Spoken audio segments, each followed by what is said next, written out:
Halo semuanya, Assalamualaikum warahmatullahi wabarakatuh. Salam belajar, selamat datang kembali di channel belajar bareng Kang Reis. Jadi seperti biasa, kali ini saya akan berbagi lagi kepada teman-teman ya mengenai studi kasus Microsoft Excel teman-teman ya. Dan untuk video kali ini apa yang akan saya bagikan yaitu mengenai studi kasusnya teman-teman ya. Jadi di jenis pekerjaan admin dan data entry ya. Kemudian yang menjadi kasusnya itu adalah bagaimana input dan validasi data pelanggan. Dan kemudian Eee, untuk videonya ini saya akan buat bagi menjadi beberapa part karena di sini saya sudah siapkan juga file materinya sebagai, bahan untuk dibahas ya di dalam, materi berbagi Excel saya.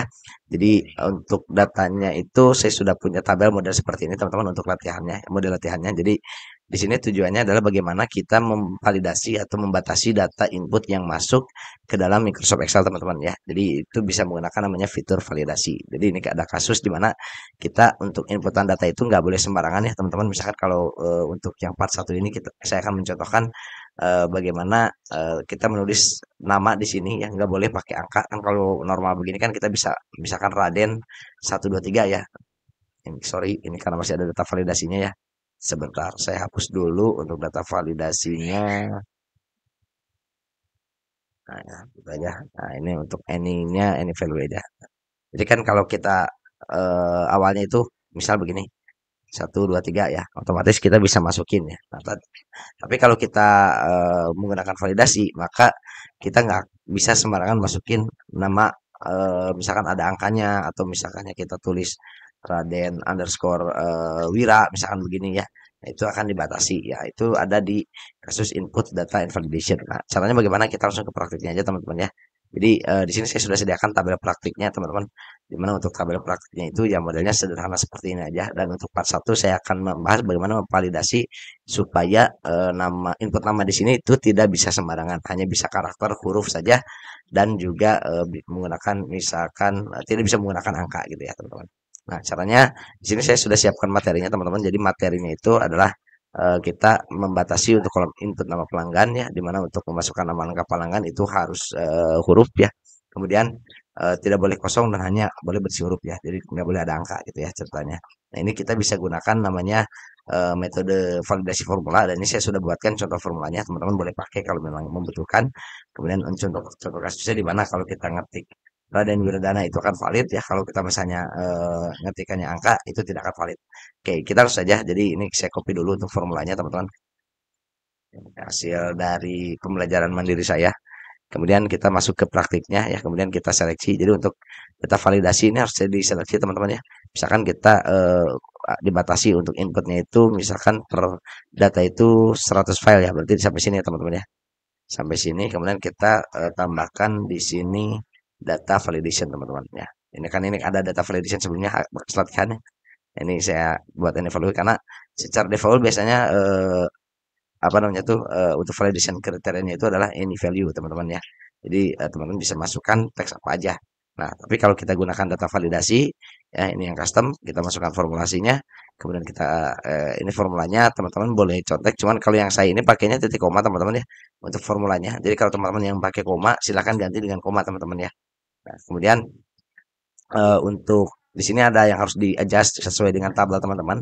Karena saya di awalnya itu ada di C3 teman-teman, jadi saya tulis di sini len C3 teman-teman ya. Jadi untuk apa namanya tuh untuk datanya itu ada di data C3 ya. Nah, ini teman-teman bisa copy dulu ke Notepad baru disesuaikan ya untuk selnya gitu kan. Kemudian klik ke OK, kita oke kan lagi. Nah, maka di sini kita udah nggak bisa lagi sembarangan masukin angka huruf ya teman-teman. Misalkan kalau kita masukin angka dia akan dibatasin. Nah, kalau misalnya kita nulis misalkan Kang Reis ya, Kang Reis misalkan pakai angka ya, satu misalkan. Nah, itu juga akan dibatasin. Tapi kalau kita nulisnya Kang Reis, maka dia akan tervalidasi. Nah, kalau misalnya kita input data ya, misalnya saya copy saja yang dari sini ya atas nama ini,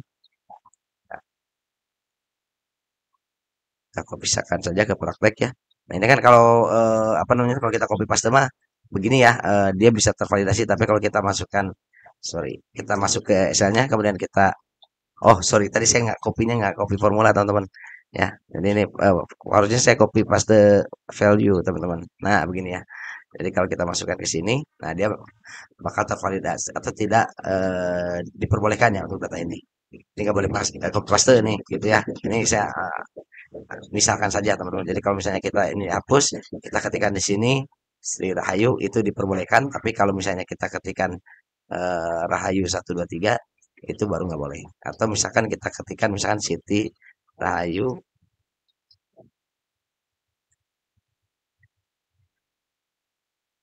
nah, misalkan ketikkan oh salah, ini begini ya teman-teman, underscore Rahayu misalkan. Nah, itu nggak boleh gitu ya. Jadi ini membatasi ya user yang menggunakan atau misalnya pekerja ya atau karyawan kita yang mau enter data itu mesti mengikuti aturan ini. Jadi mesti mengisi namanya sesuai dengan aturan yang sudah kita buat ya. Misalkan saya di sini siapa lagi contoh namanya itu. Nah, Sumartini misalkan ya. Saya ketikkan di sini, nah maka bisa. Tapi kalau kita ketikkannya angka, maka ini nggak bisa teman-teman ya. Jadi itu untuk data validation dan untuk penjelasan dari kasus yang model seperti ini, teman-teman saya sudah siapkan juga materi detailnya. Jadi di kasus satu ini, jadi bagaimana formulasinya juga historik saya perbaiki. Bagaimana formulasinya juga membaca aturan dari data validation-nya ya. Misalkan dari saya itu mencoba menghitung secara len atau panjang teksnya ya, kemudian eh, menggunakan array angka satu hingga panjang teks ya. Jadi berapa panjang teksnya yang digunakan untuk mengambil setiap karakter satu persatu ya teman-teman. Kalau misal teman-teman punya pendekatan lain ya silahkan di adjustment saja.